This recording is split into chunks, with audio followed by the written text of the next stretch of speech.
여러분 안녕하세요, 오롱장입니다. 이동 중에 찍는데요, 제가 지금밖에 딱 도착해서 또 일을 해야 되기 때문에 지금밖에 못 찍어서 좀 이렇게 찍습니다. 양해 좀 부탁을 드리고요.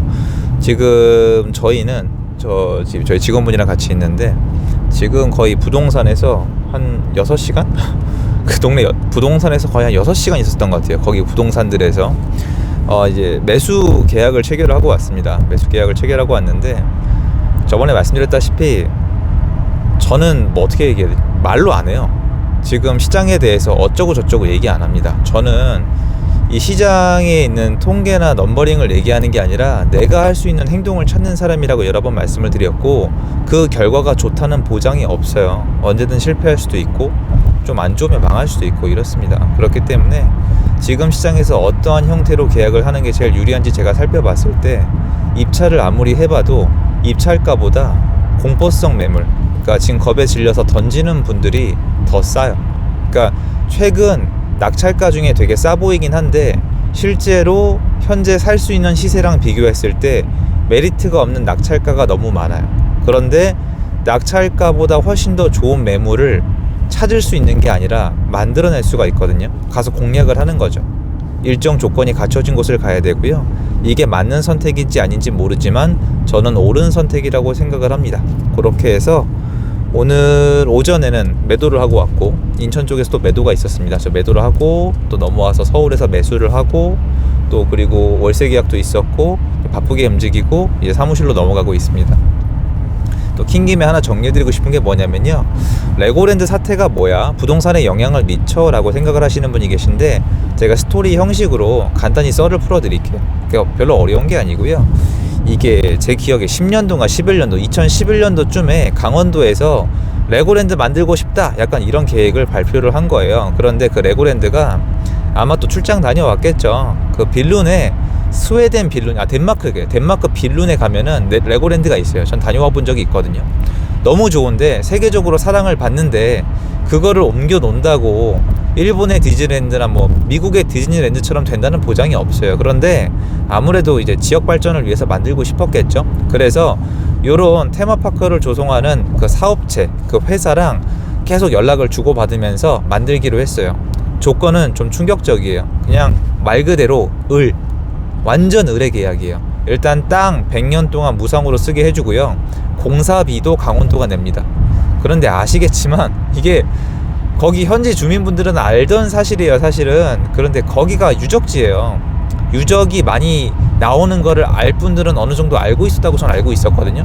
공사하다 유적이 나왔는데 이게 나온 정도가 아니라 대박 잭팟이 터진 거예요. 그래서 이게 수년 동안 뒤로 밀리고 나중에 코로나까지 터져서 중간중간에 우여곡절이 너무 많아요. 그런데 시행하는 분들은 알겠지만 이게 대출 갖다 써야 되는데 사업이 뒤로 밀린다고 대출 이자가 없어지는 게 아니기 때문에 돈이 줄줄 새요. 그래서 강원도가 중간에 법인을 하나 세웁니다. 그리고 채권 발행하는데 중간에 급조한 이 법인이 이 채권 발행이 될 리가 없어요. 신용등급이 안 나오거든요. 그럼 어떻게 하면 되느냐, 국가가 보증 쓰면 돼요. 그래서 강원도가 보증을 씁니다. 보증 서서 신용도를 확 올려요. 그래서 채권 발행을 해요. 2천 몇 억을. 그런데 나중에 오픈을 해보니까 레고랜드가 수익률이 안 나오는 거예요. 별로 안 좋은 거죠. 그리고 이게 도지사님이 바뀌었어요. 정권이 바뀌었단 말이에요. 그러니까 이 채권에 대해서 내가 한 것도 아니고 내가 한 게 아니라는 걸 한번 좀 공표하고 싶기도 하고 갚기 싫은 거예요. 그래서 국가로선 절대 하면 안 되는 일을 해요. 기업인이라면, 기업을 운영해 본 사람이라면 절대 하지 않을 행위를 해요. 뭐냐, 배째라, 나 이거 못 갚는다. 채권 이거 2천억 나 못 갚는다.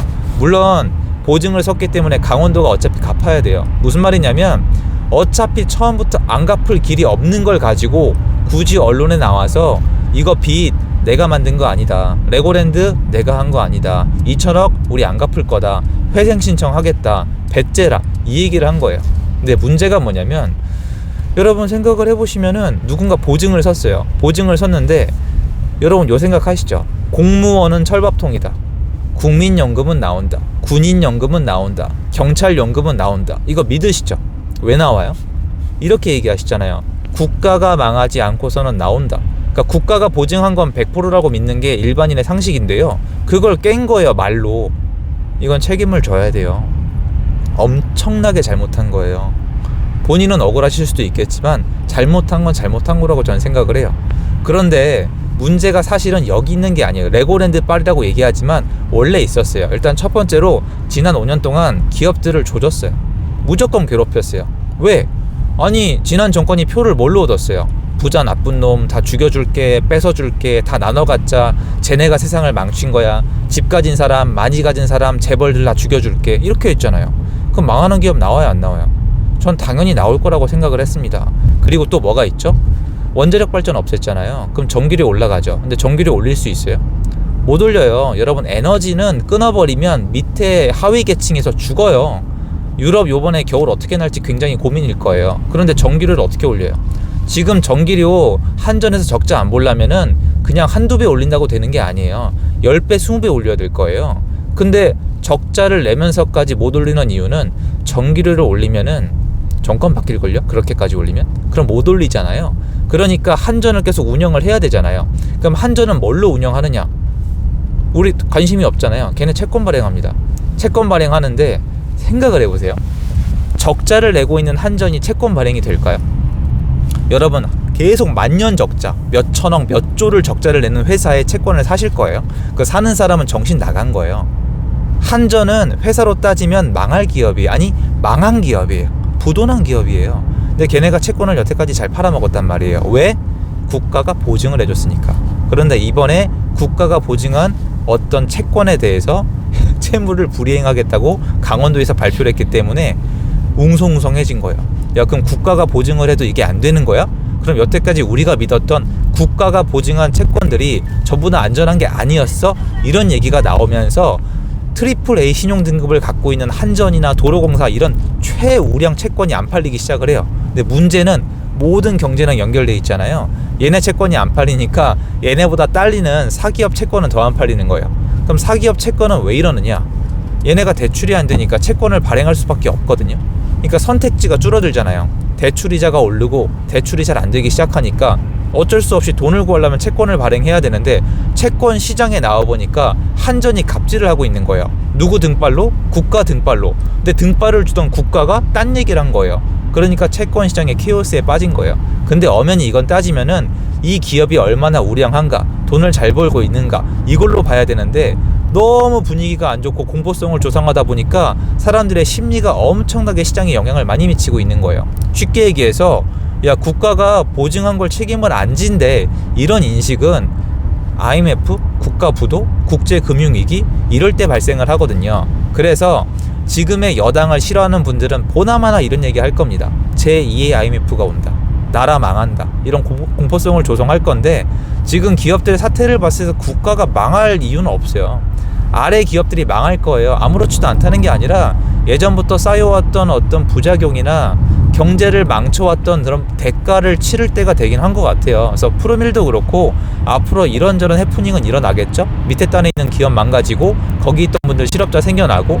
그런데 지금 상황만 봤을 때 대기업이 망한다, 대기업이 채권을 발행을 못해서 돈을 이제 땡기지 못해가지고 무너진다, 대기업들 망하기 시작하면은 금융위기 오는 거 맞거든요. 한국 망하는 거 맞거든요. 그럼 이런 시스템으로 돌아가느냐? 전 어렵다고 봐요. 저는 한국이 굉장히 잘 버티고 있다고 생각을 하고, 아마 제가 얘기한 거에 악플이 달릴 정도로 지금 미디어에서 떠들어대고 있을 거예요. 한국 무너진다, 채권빨로 이제 국가 부도 사태 난다, IMF 온다. 찾아보세요. 있나 없나. 근데 지금 여러분 정말로 분위기가 그런 분위기예요. 그런데 잘 생각해 보시면 부동산 시장에도 힌트가 있어요.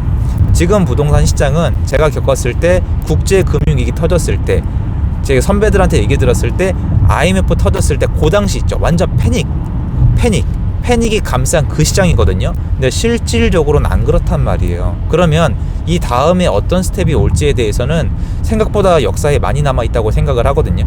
국제금융위기 터졌을 때 패닉이 한 8개월 갔어요.